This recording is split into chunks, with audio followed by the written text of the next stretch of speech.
Eu quero falar também. E você, quer falar também? Quem não quer? Esse é um debate tão importante que vários movimentos sociais promovem em conjunto, amanhã, uma plenária para discutir o projeto de iniciativa popular pela renovação do Código Brasileiro de Telecomunicações. Sabe de quando é a nossa lei? De 1962, portanto, faz muito tempo. Para falar conosco, está aqui no estúdio do Seu Jornal sobre essa mobilização popular, o Pedro Ekman, do Fórum Nacional pela Democratização da Comunicação. Boa noite, prazer te receber, Pedro. Boa noite, Fernando. Muito obrigado pela gentileza de estar aqui, viu? É isso, prazer. Todo nosso. Como é que pode o Código Brasileiro de Comunicações funcionar depois de 50 anos?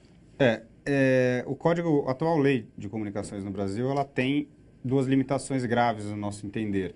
Uma é isso, justamente, ela é muito antiga e já não responde mais às novas tecnologias que estão colocadas, a uma série de questões. Ela é obsoleta do ponto de vista do debate tecnológico. Mas uma coisa que é muito grave também é que esse código, a história da comunicação brasileira, organizada através desse código legal que existe hoje, foi uma comunicação que só privilegiou a construção de uma comunicação de mercado, de uma comunicação voltada ao lucro. E a gente acha que a comunicação é um direito, ela não pode ser só um objeto de lucro, objeto de venda, objeto de mercadoria. Então a gente precisa renovar esse Código Brasileiro, como muitos países na América Latina e como muitos países na Europa, enfim, já fizeram há muito tempo, entendendo a comunicação como um direito e conseguindo reescrever a lei voltada para essa postura e não para uma postura de simples mercado como foi estruturada há 50 anos atrás, num outro contexto histórico, numa outra conjuntura. Entendo. O Pedro vai continuar conosco, porque nós vamos ver agora um vídeo da campanha chamada Quero Falar Também. Ela é parte do movimento que engloba a festa do 1º de maio dos sindicatos ligados à CUT na região do ABC. Vamos acompanhar. Ouvimos muito sobre a violência contra a mulher, mas não falamos nada. Ouvimos mentiras sobre a luta do trabalhador, mas não falamos nada. Ouvimos sobre desigualdade social, mas não falamos nada. Ouvimos sobre a falta de democracia nos meios de comunicação, mas não falamos nada. Ouvimos muito e não podemos falar. Espera aí, eu também quero falar. Comunicação para todos. Quero falar também. Você se sente representado por todos os meios de comunicação? Ou já se sentiu impedido de falar o que pensa? Presta atenção, mordaça não combina com democracia. Pois bem, Pedro, nós acompanhamos aí a campanha da TVT e dos trabalhadores do ABC por uma comunicação mais democrática. O que a gente vê é que a sociedade não quer mais ser refém de comunicação de uma mão só. O que é que você pensa a respeito disso? Justamente, né? A forma como a comunicação está estruturada hoje no Brasil, ela considera o cidadão apenas como um consumidor de comunicação. Entendi. Apenas como aquele que tem que ouvir, que tem que ver, que tem que pagar, falar no telefone. Tem que aceitar qualquer coisa. Ele consome comunicação, mas ele nunca é sujeito de produção da comunicação.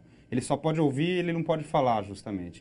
Então, o que a campanha, enfim, por uma lei de iniciativa popular para mudar o Código Brasileiro de Comunicações que existe hoje, ele justamente quer inverter essa lógica, quer considerar novos atores com possibilidade de fala, né? Então, se hoje quase que a totalidade, por exemplo, do espectro eletromagnético de TV e rádio está ocupado por empresas com fins lucrativos, uma das grandes questões que a gente está colocando no projeto é redividir esse espaço, fazer uma reforma agrária do espaço eletromagnético brasileiro, onde caibam também empresas sem fins lucrativos, empresas comunitárias, públicas, você consiga ter espaço onde novos grupos com outros tipos de interesses possam falar para que todos possam se sentir representados na comunicação de massas e não apenas pequenos grupos econômicos como existe hoje no Brasil.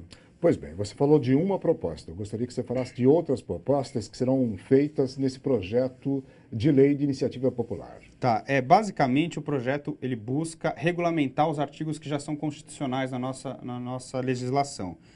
O nosso problema é de uma legislação infraconstitucional, daquela legislação que está abaixo da Constituição e que é a que dá o caminho das coisas de forma mais concreta, né? Então a gente está pegando artigos da Constituição que falam, por exemplo, de produção regional, produção independente, de proibição de oligopólios e monopólios, e estamos colocando isso no texto da lei, porque a Constituição fala o que ela quer, mas ela não fala como ela quer, como que isso vai ser obtido. E essa lei que a gente está fazendo, que está revendo o Código Nacional, ela vai detalhar como se conseguir essas coisas. Não, por exemplo, a gente vai colocar alguns limites à propriedade cruzada de comunicação, a gente vai regulamentar o direito de resposta, que foi desregulamentado com o fim da lei de imprensa. A gente pretende justamente fazer essa divisão do espectro eletromagnético, que eu acho que é uma das principais alterações para se democratizar a comunicação hoje. Garantir que os direitos humanos sejam respeitados, né? Com o direito de resposta já é uma forma de atuar nessa questão, mas existem outras tantas propostas para tentar garantir coisas que hoje a gente vê que na televisão simplesmente são ignoradas e já são ignoradas de uma forma quase tão natural que as pessoas nem consideram que algo diferente possa ser feito na televisão e no rádio, diferente do que se tem hoje no meio comercial. A gente falou instantes atrás, Pedro, que esse contato que a CUT tem no dia a dia, corpo a corpo, faz diferença. Uhum. Você que está participando desse projeto, que vai ser apresentado como projeto de lei a partir de amanhã, como é que você sente a receptividade das pessoas para esse tipo de situação? Esse corpo a corpo ele é fundamental, porque é um assunto muito difícil, né? A comunicação geralmente foi tratada apenas por especialistas, as pessoas em casa. O assunto é muito complexo, quando você vai falar de radiodifusão, internet, são coisas completamente diferentes. Então, esse corpo a corpo, com um projeto de lei na mão, para explicar do que se trata o projeto de lei, ele é fundamental. A gente precisa de 1,5 milhão de assinaturas para o projeto de lei poder ser considerado um projeto de lei a tramitar no Congresso. E para conseguir essas assinaturas, a gente vai precisar, de fato, do apoio da maior parte de entidades possíveis dispostas a se apropriar do projeto, a explicar para a população do que se trata.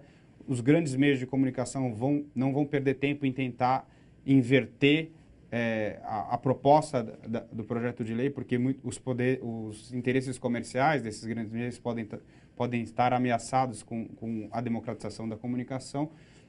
Então, a gente vai precisar, de fato, desse corpo a corpo, de ir para a rua, de ir para todas as pessoas que possam se envolver com esse projeto para poder ter sucesso numa campanha onde a gente vai tratar de um assunto difícil, mas absolutamente fundamental para a consolidação não só de uma comunicação democrática, mas da própria democracia. Você falou no número de 1,5 milhão de assinaturas. Como é que as pessoas poderão participar? Dá uma receita de como é que cada um que tem um interesse na democratização da comunicação no Brasil possa participar. A gente vai fazer uma campanha de internet forte, mas esse projeto de iniciativa popular ele ainda precisa de assinatura física, né? Ainda não existe uma legislação no Brasil que permita que você possa, com abaixo-assinados de internet, consolidar um projeto de lei de iniciativa popular. Então, a gente vai ter que ir para o corpo a corpo mesmo, vai ter que ir para o centro da cidade, para eventos como o 1º de maio, como outros grandes eventos de massas, de setores de movimentos sociais que estejam interessados nessa pauta, que a pauta da democratização da comunicação não é e não pode ser uma pauta só do movimento de comunicação. Porque para você fazer a reforma agrária no Brasil, você precisa de uma comunicação democrática. Para você conseguir engloba tudo. Avançar nos direitos dos trabalhadores, você precisa de uma comunicação democrática, senão você não consegue ganhar a sociedade nesse debate. Você fica sempre, como colocou a peça aí da TVT, refém de uma pauta única. Fica única. Com mordaça mesmo, exatamente, né? De uma pauta única, de uma fala, de um ponto de vista muito específico, e os outros pontos de vista ficam silenciados. Então, a gente é gente na rua agora que vai resolver nesse primeiro momento de assinaturas do projeto de lei. E eu fico muito feliz porque todos nós estamos participando desse movimento de iniciativa popular para a democratização da comunicação no Brasil, para que a gente tenha mais TVTs, mais movimentos sociais, enfim, mais participação de nós mesmos nas coisas que são pertinentes às nossas vidas. Exato. Muito obrigado pela sua presença. Eu espero que esse 1,5 milhão de assinaturas surjam aí em uma semana. Eu também espero e quero saudar aí a iniciativa da TVT em pautar esse assunto que é